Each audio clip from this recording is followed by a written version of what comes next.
Mahilig ka rin ba sa seaweeds o nori gaya ko? Alam mo ba, ang paborito nating seaweeds nori, madalas nakikita sa sushi, rice balls, o kahit pampulutan, pero paano nga ba ito talaga ginagawa? Una, inaani ang seaweeds mula sa malinis na karagatan, karaniwan itong galing sa bansang Japan, Korea at China, kung saan malawak ang seaweed farming nila.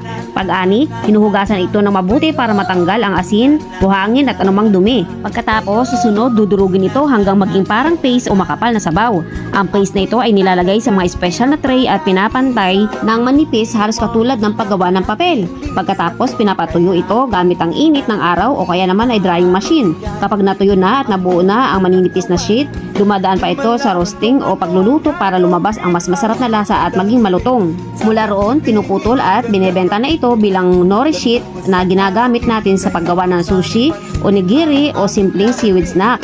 Kaya ang nori na simple nating kinakain, dumadaan pala sa mahabang proseso mula sa dagat hanggang hapagkainan. Amazing, di ba?